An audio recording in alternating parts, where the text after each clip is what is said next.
I'm inspired, ayy. I'm inspired, ayy.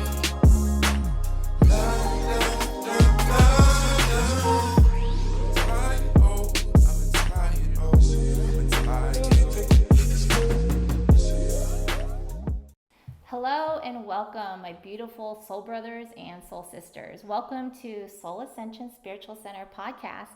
I am here today and I'm super excited. I'm here today with Gordon Xavier. Welcome, Gordon. Thank you. Happy to be here. So just to say a little bit about us, we here at Soul Ascension are dedicated to assisting in the raising of consciousness. And we want to do that by providing information, teachings, anything inspirational, relatable stories to assist you in ascending to your greatest potential. So I would say today, Gordon, we are going to be dealing with matters of the heart. Yeah. So Gordon is a good friend of mine, and I have to start off with something. Yeah. So bring it. Let's go. Wasn't planning on this, but last night I see this video on Facebook that Gordon is saying, "Are you on the come up?" And in this video, he is talking about knowing that he's on the come up because of the people you had surrounded yourself with. And this just really touched me on a lot of different levels. But for one reason, because we need to acknowledge our progress. Yeah. And there are going to be markers that show us how we're progressing. Yeah. And what I loved about what you said was you found yourself surrounded by superstars. And it just really touched me because I thought, I don't know who says it, but they say you're most like the 5 people that you hang out with the most. Yeah. And so, but it really touched me because I started thinking about, you said you hadn't always found yourself surrounded. I mean, you probably always around really cool people, but just to find yourself surrounded by people who are dedicated to their journey is how I would put it. Yeah. And so when we met you a little over a year ago, maybe? Yeah. Time. I know. But we just instantly knew we were soul family. Yeah. And that we are all on this journey. We are working on our stuff. We're dedicated. You should see the conversations that we have. And so anyway, that video just really touched me. And I put it on our Facebook page, Soul Ascension's Facebook page and group. So, okay, so moving forward, yes, that just got me really excited because I do feel like I am surrounded by the most amazing people. Yeah, and you're one of them. Yeah, I appreciate You're one it. of them. Yeah, and that was definitely one of those videos where, I was doing some reflecting and then that just came to me. I was like, man, look at all the people that I'm connected with right now. And one principle I know in life is that I attract what I am. And so for me to see all this like beauty around me, all these amazing people, I'm like, oh, wait a minute. I must have come a long way. Like this is what I'm attracting now, and so it's just, and it's acknowledging self-love yeah. and all the work and dedication that you have put into becoming who you are now. Yeah. So I thought that was so cool. Awesome. Okay, so I asked Gordon to do this video because Gordon, you lost your mother at a very young age, at 7 years old, which actually etherically is a very significant age because the mother etheric bond with the child ends at 7, and then you're kind of on your own. Wow. So I don't know if you knew that, but that is a very significant age. Wow. And I wanted, because you have been going through such an amazing transformation around this, and you've been sharing it with us, and I really wanted you to share it with the world. Yeah. So just to start, I wanted you to let us know what happened, how you lost your mother, what caused her to transition. Yeah. It was a really rough time, man. So my mom, growing up, she had, I don't know the full story either. It's still a good amount of that is still somewhat in the shadows for me. Possibly because a good portion of me never really went to seek answers, kind of like just pushed it away. But as I got older, I was able to kind of acknowledge and, recognize that this is something in me that needs to be healed and addressed. And so, talking to my dad, she had cervical cancer. Okay. And she spent a lot of time, working with her weight. You know, early when I was young, she, you know, there'd be times where she was really, you know, healthy, and then there was times where she kind of like, you know, got a little bit bigger, and I'm sure that kind of had an effect on the health. And she, I remember her doing Weight Watchers and stuff, and she was able to, you know, shed all this weight, and she was able to, you know, she was really transforming herself, you know, and but still, I guess something was lingering. I don't know what. You know, there's maybe, you know, mentally, emotionally, but it led to her, you know, battling with cervical cancer for a couple of years. Okay. And even when I was younger, I had no idea that she had cervical cancer. Like, Really? yeah, it was, you know, it wasn't until like she was sick that, you know, I was like, That it became really apparent. it became apparent. Yeah. Okay. And so, So do you think that she was trying to keep up appearances for you? you know, and a part of me, you know, I was so young. I was young, so a lot of it is very in the shadows. You know, like it's in those like further back memories. Right, right. But probably, I think her and my dad were probably, you know, keeping it, you know, not like advertising it or Right. anything. You know, Not like especially you're because I having was to young. live that all the time. Yeah, exactly. I think there's a good amount of her and him that wanted me to just be with her and you know and experience her versus worry for her and you know. But a part of me is like, dang, you should have told me so I could have really cherished that time, you know. But a little young mind, you don't know what the little brain will be thinking Right, right. when confronting that stuff. Do you feel like you were really close to your mother? Yeah, for sure.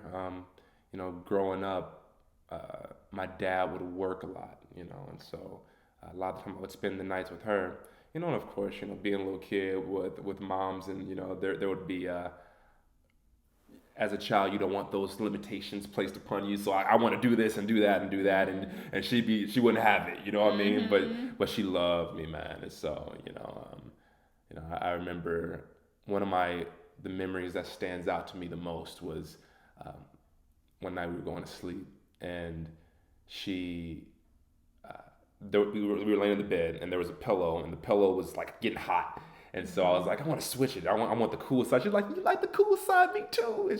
And she was just, you know, just I don't know why she got so excited about that, but she was just excited, and she just loved me, you know. So. You know, and I think that sometimes it's those simple moments that we remember the most. Yeah. It's not like the big fancy vacations, but just those moments where we really connect with somebody. Yeah. So, so beautiful. So, when she passed, do you remember the environment that you were surrounded with as far as people emotionally, family members, your own feelings? Yeah, I remember. See, what's crazy is my grandma, was talking to her about it maybe like a month ago, and she said that I saw her the night before she died. I have no memory of visiting her in the hospital, and seeing her that night and hugging on her, and you know, I have no memory whatsoever of that. But I have memory of the next day when my dad told me that she died. Isn't that interesting the way the mind works? Yeah. Especially around trauma. Yeah. Wow. That's I you know, I never realized that until now, you know. So like a lot of the stuff you're asking me like are probably going to like I can already feel emotion you know, cuz yeah, there's never been questions really asked about my experience with all that, you know.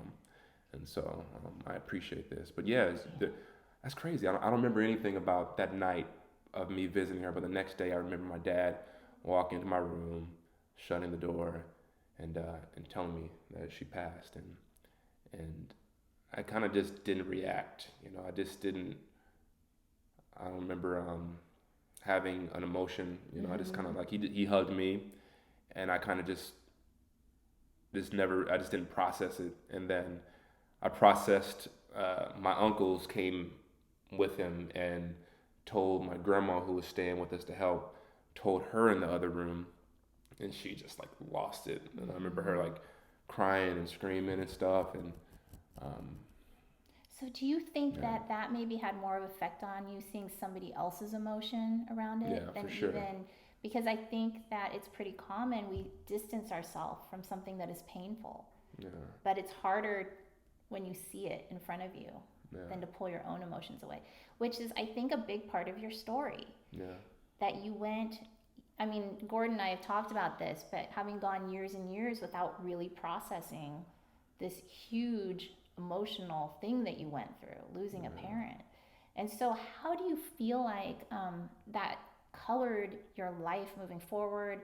And even if you want to delve into your family, like how they dealt with it and how they dealt with you dealing with it. Yeah, that's a long conversation. Yeah. I'll start with the family. You know, it definitely rocked my family. You know what I mean? Like it, as you know, a lot of like deaths in families do. It rocked my family. You know, my mom was kind of like the glue between at least me, my dad, and her side of the family. You know, and so when she passed, Christmases kind of stopped happening. You know, like where my uncles would come in town and I would see my cousins and we would all go over there and have Christmas together and New Year's, and that just stopped happening. And that's significant, especially to a child. Yeah, and those were the best memories, man. I remember, like, you know, I was a kid, me and my cousin, we used to, my cousin Colin, we would perform the NSYNC for the family, like do like a little, like, ba, ba, ba, you know, and we doing the dance and stuff, and, you know, it's us two up there performing for the whole family, and so that's how the family was close, and when she passed, it kind of just stopped happening, and you registered that? Not until years later. Really? Yeah. Okay. It wasn't until years later where I recognized, like, that kind of just faded away. Okay. Yeah, and I mean, everybody was rocked. You know, my grandma.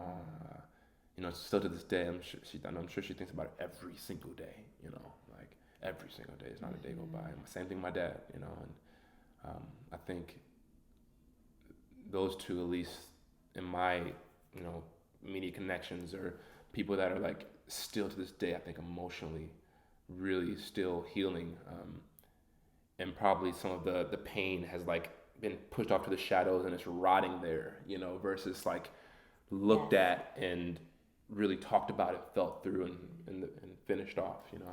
And it had probably the added difficulty that she was young. How old was she when she passed? She was 33. So that's young. Yeah. And I think that we kind of logically say, well, if somebody is elderly and they pass, they've had their whole lifetime, and there's a bit of acceptance that can come with that. But I do think it's harder when it's a child or somebody who is younger to really process all of that. And so that has been your journey. Like, I think you went years and really didn't think a lot about it. Is that correct from what you've told me? Yeah, for sure. I moved on. I remember even in second grade when they called me to the office, and I think what happened was when they called me to the office, they went to go tell my class that I just lost a parent, and I came back to the class, and I can kind of peep. I was like, oh, they were talking about me when I left. I can tell, and everybody's kind of like looking at me like, holy crap, and I was like, what? You know, like I was like looking around like, what? Like everything's fine, you know, and. Do you think that was modeled to you? I don't know. Possibly. My dad, I know I saw my dad cry about it once, and that was at the funeral. One time. Yeah. Wow. Did he ever talk to you about it? Never. I don't have many memories of having conversations about it. So do you feel like, in a sense, since the grown-ups in your life weren't necessarily, and we understand this because we're not taught how to deal with these emotions. We're taught to push them away. That's very typical, and just get on and survive. Just keep going. So it's almost like we come into this life and we just pick up on that. Yeah. Unless somebody actively steps in. Yeah. And talks to us and helps us through it.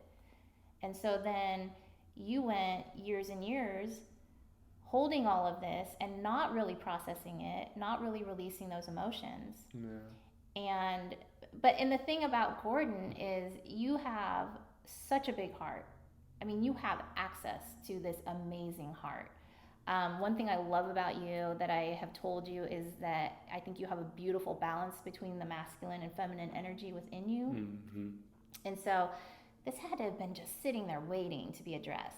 Yeah. Could you feel that it was there all the time? Unconsciously.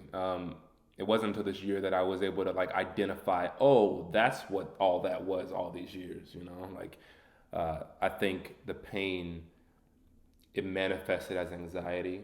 Okay. You know, it manifested as social uncomfortableness, you Okay. know? It manifested as insecurity, like not feeling safe. So was it like a deep rooted fear of loss, of the rug being pulled out from under your feet type of a thing? Probably a little bit of that. I know that as time went on, what happened was I started seeking her love unconsciously, and I started doing things in healthy and very unhealthy ways of trying to recreate her love. You know, like addictions and Interesting. you know, even attention seeking. Like I think unconsciously, even me starting YouTube and making videos was a byproduct of me trying to be the hero for other people that I needed for myself unconsciously, and also for me like to be loved from other people, and trying to recreate that love, which was impossible. You know, it didn't matter how many followers or subscribers I would ever get. You know, it wouldn't match up to that mom's love. You know. It's amazing awareness that you have, and I know it took you a while to get to that awareness. Yeah. But the other thing that highlights to me is how incredible humans are. Yeah. Because even though you weren't able to consciously process it, you were still finding ways to bring it up Yeah. into the light, Yeah. even if it felt like unhealthy ways. Mhm. Because that's how, I mean, if we're not taught healthy ways, we go into unhealthy ways. But you know what? You usually get there in the end. Yeah. Because those unhealthy ways start showing you things Yeah. that you have to pay attention to. Yeah. And I think that probably happened to you. Yeah. It was getting your attention. Mm-hmm. And so, you know, you're on your journey with all of this. And I think that what was so significant was you going down to Florida Yeah. and doing Sabato. Yeah. So you should spell that for us because I don't think I even say it right. Yeah. So, Savatove, Satvatove. Okay. It's and so what Savatove was, it was a spiritually based transformational seminar, and it revolved all around communication with others, communication with the self, and you know, maximizing that, learning how to listen, learning how to be present. And so there was a lot of time that we spent learning how to listen to other people, but in learning how to listen to other people, I think I grasped tools to learn how to listen to myself.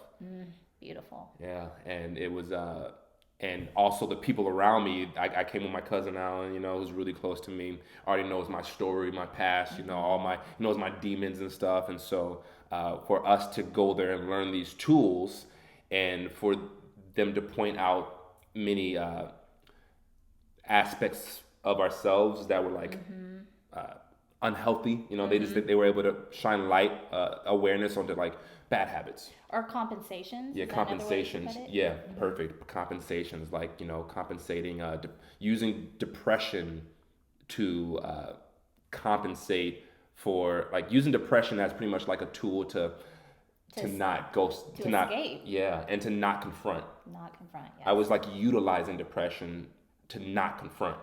Like it was, you know, some people think like, oh, I'm depressed and I'm diagnosed with depression, but in reality, depression was a tool a story that I would create and manifest so that I wouldn't confront my demons.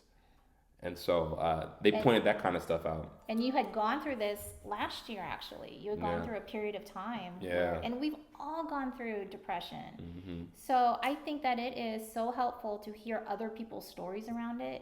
Because when you're in it, you feel like you're alone. Yeah. You feel like you're the only one who's having your thoughts and who's dealing with your struggles, and you feel like a loser. You feel like you're not part of society. And so to really be able to highlight it is a process. That is part of the process oftentimes. Yeah, it is. It's, you know, I mean, I'm so grateful for that depression I went through because once again, it showed me myself. it led to me recognizing something's not right, and there's something I'm not aware of, but something needs to be addressed. And so it led all the way back to Savatove, and I go say my cousin Alan, he knows my story and all the stuff I've been through, and so when these things were shown to me and we were talking about them, it occurred because he was able to listen properly. I was able to listen properly. We were able to kind of like communicate better because of the tools they gave us. And it led to me like realizing, holy crap, my mom died. And he kind of pointed that out. And I was like, what are you talking about? I was almost like, what are you talking about? I'm like, oh, she did, and then through proper listening, it pulled out a lot of stuff. And so that communication with the self and others through listening properly has changed my life, and it brought up a lot of that stuff. So it makes me think of an integration that occurred, because I think so often in trauma we compartmentalize those feelings and tuck them away. Yeah. And then we end up doing that so often that we are compartmentalized, or I guess you could say we have multiple personalities in a way, because we have taken our inner child, or whatever you want to call it, and we've said, okay, you sit over here, and I'm not dealing with you, and they're not integrated. Yeah. And it's like they need to be acknowledged. Yeah.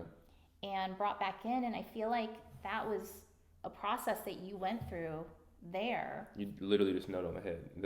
The little boy in me was all, it's funny, as I grew up, 22, 23, 24, I'm a man at that age, right? But inside, I identified as a little boy. I felt like I would be around other men and I would feel like a little boy, inferior to those men. And I never even acknowledged it or even knew why. But it's because the little boy in me was so hurt that, and because he was holding on to hurt, he was still very alive in me. And he never grew up and integrated with the physiological change of me becoming a man. He never went with that. He's like, nah, hold on, wait a minute. We still have some stuff to talk about. Okay, so I've heard that at the age of the trauma, there's an aspect of you that stays stuck there at that precise age. Yeah, at 7. So a part of me, was 7, and so when, like you were saying, the little boy, and all that stuff you said, so now that I have tools to listen, and my cousin Alan and, some other friends that I made there had tools to listen. The little boy got heard. The little boy got heard, and when these things came up, I cried. I cried and cried and cried for like a good 2 hours, like years of tears, and hyperventilating and snot and like ugly crying. I can almost feel it wanting to come up, because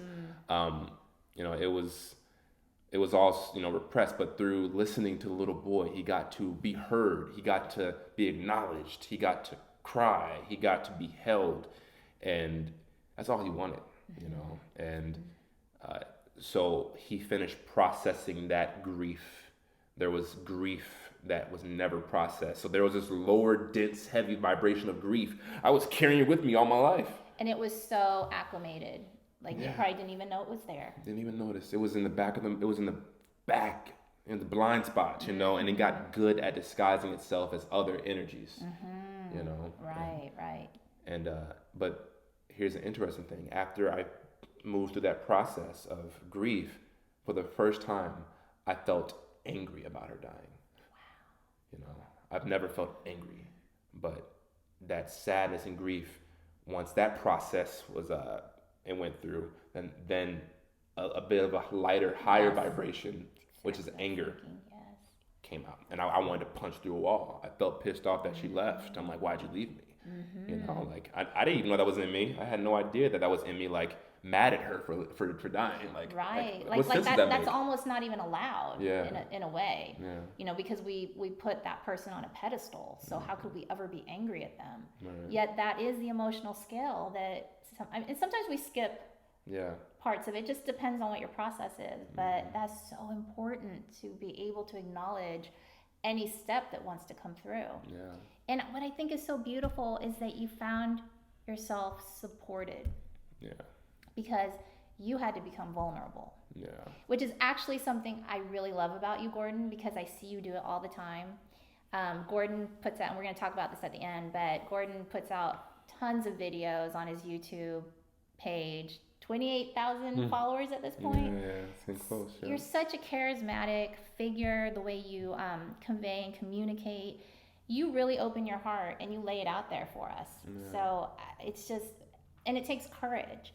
But you had a level even deeper than that you had to open up to. Yeah.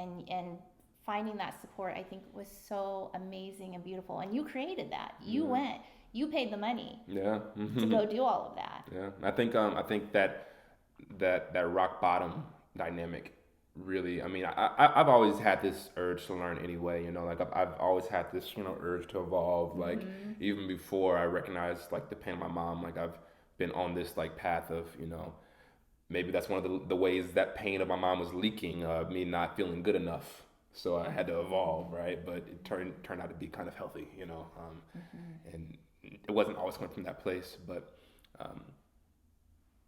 I lost train of thought now. What did you say? I'm just thinking what you just said, because I've heard from spiritual teachers, specifically a channel, Abraham Hicks, talks about how oftentimes people will pass young Yeah. to help teach something to those around them. And it sounds like for you, it took you a while to really get the lessons, but you're really getting them now. Yeah. And we talk about how everything, no matter how ugly or difficult or whatever, everything is an opportunity. And so, no, you would never have wished that upon yourself or even upon her, but there probably was great purpose in it. And I mean, just to think of probably how much more compassionate you are because you went through that. Yeah.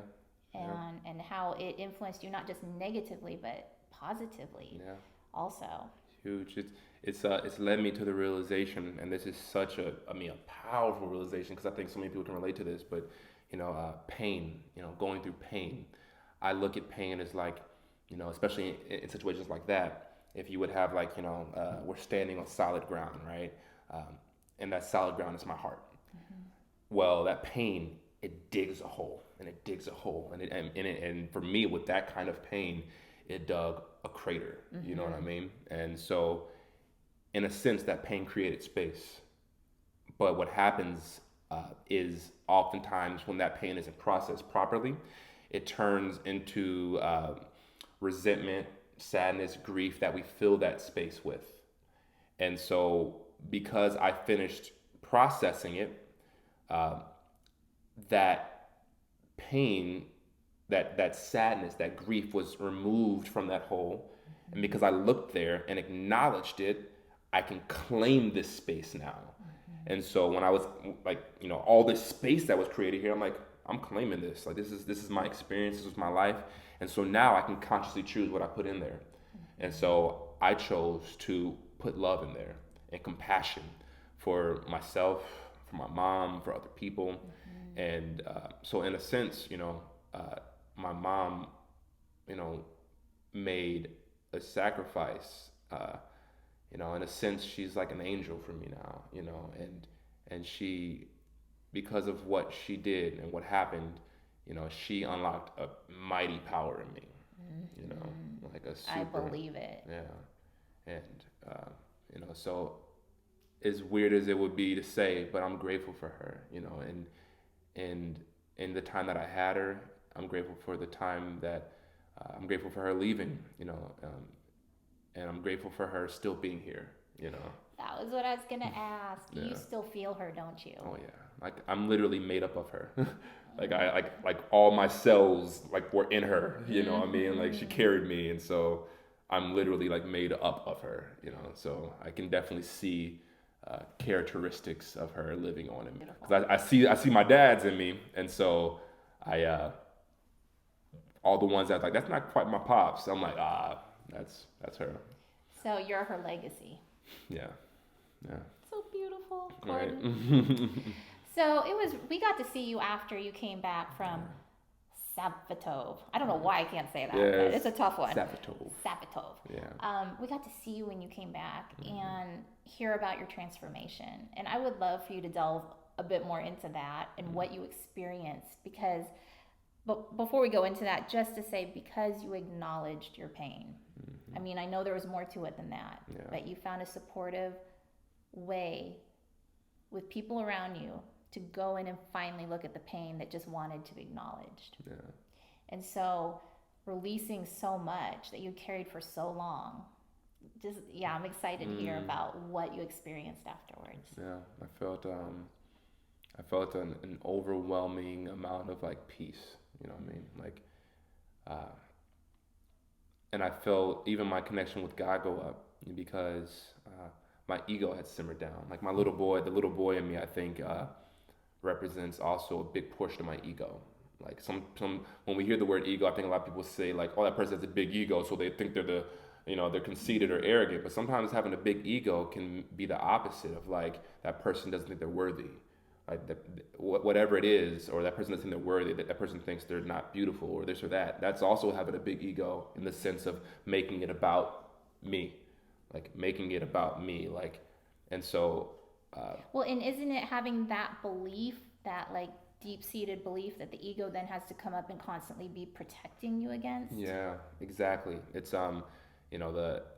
versus seeing the perfection in what God is placing in my life right here, right now.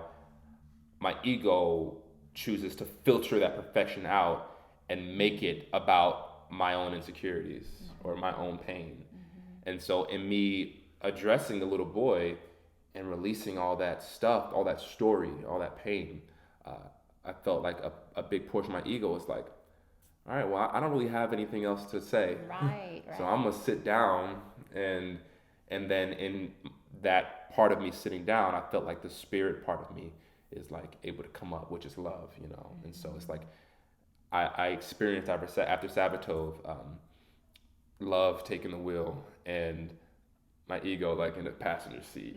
And my ego's like, actually, bro, this is better. This is like way more fun with love, like, I don't have to be constantly vigilant in a way that I'm not really suited. Yeah.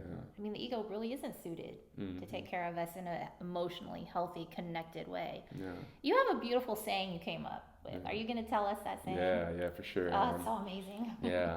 So in just all that shadow work and experiencing all that stuff, what came to me and the realization was in life, whatever I conceal, it takes the wheel. And then whatever I reveal, I heal. It's gold, man. Yeah. It needs to go on a t-shirt. It needs to go on a t-shirt, yeah. It does. I mean, we need to like have it on a banner. That is beautiful. That is beautiful. And it's so simple. So it's simple. So true. Yeah. So you had some other effects come up also after releasing all of this. Do you want to share any of that? Yeah, I mean, just, so when the ego stepped out of the way, right, so ego sometimes, I'll make it stand for edging God out. I like that. Yeah. Ooh, that's good. Another good one. Edging God out. And so when my ego was chilling and like kind of sit back down a little bit, I wasn't edging God out as much. And so in my experience, what that means is God was able to, I believe that God will only do for me in my life what God does through me, And so because my ego wasn't filtering all that out, God came through, or my higher self or love or a source or whatever, label people want to attach to this energy that animates us and provides. And, I felt it come through and speak through me, like in this really incredible way that it was almost like channeling, and I experienced myself for the first time. Like in the past, I've experienced like videos coming out of me that was like, dang, where'd that come from, But this was like obvious, like I don't know where it came from, but it was like, dang, that's deep. So it was like pure and unfiltered.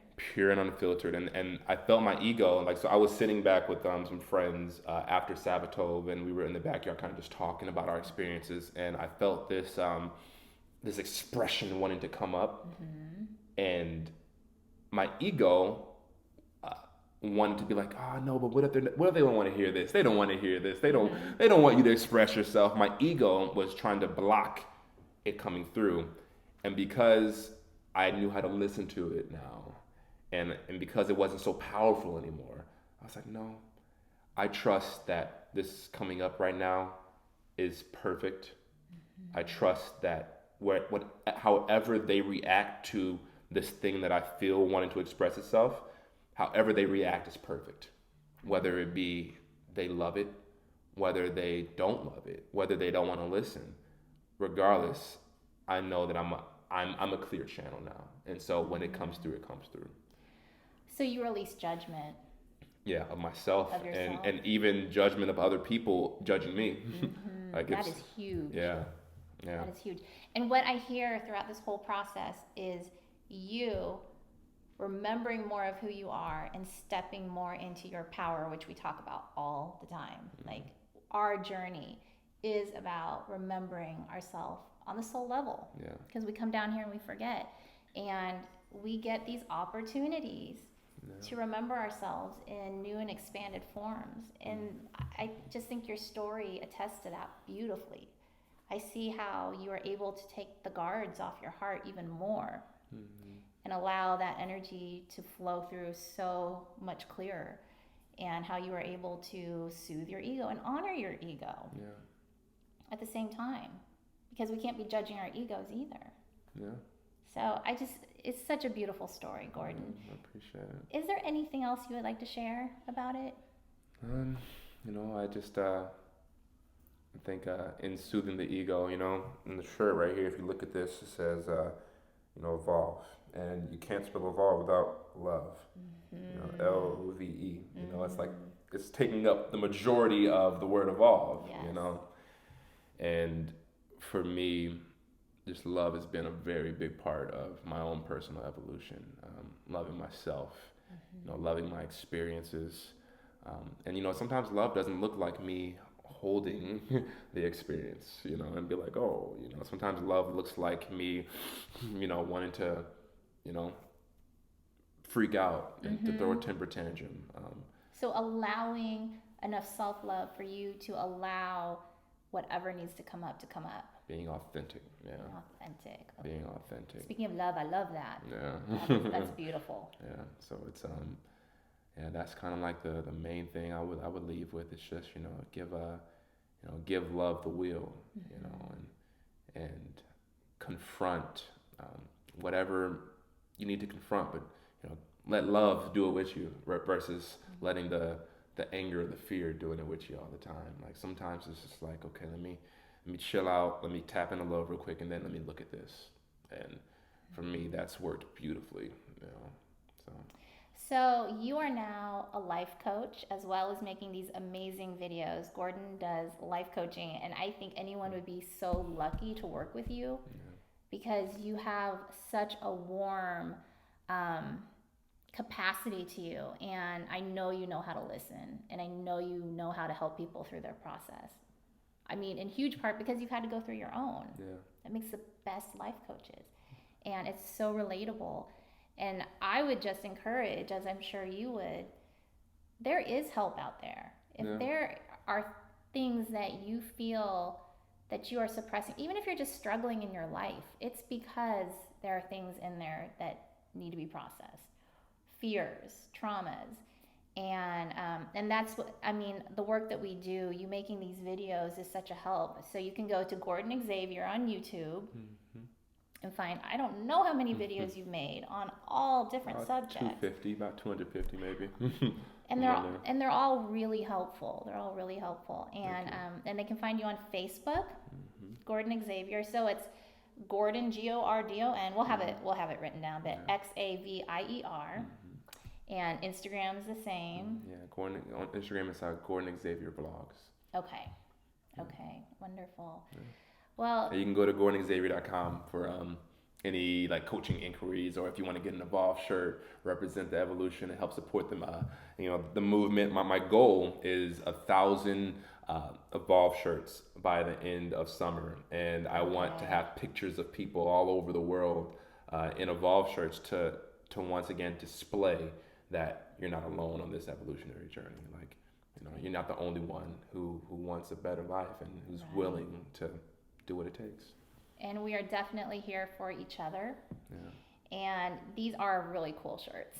They're very fitted, if you can see. You know what Yeah, I mean? yeah, show the guns, they, show 'em. they fit. You know, they're fitted. So Yeah. nice material. So go get yourself one. Yeah. And Gordon, thank you so much for opening your heart and just being vulnerable with us today and sharing your story. Of course. Really, really appreciate it. You know I love you. You too. Thank you for holding the space for me to explore this stuff. Because now I think I have. I had some crying to go do. No. Yeah. I had some reflection to We're go gonna follow do. him with the camera. Get the Kleenexes. Yeah, right. And we're going to have you on again because you are doing so much right now and you really are a superstar.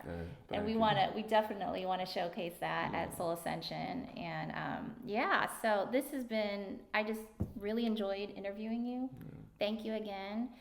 And you know what I want to leave you all with is my saying that we all want to remember that I am you, you're me, we are love, and we are God.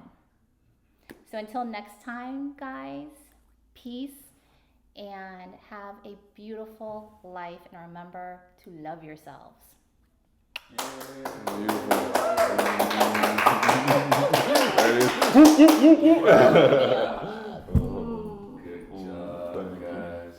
That was awesome. Yeah, That's a good one. My only thing, and I was like crying. Subscribe!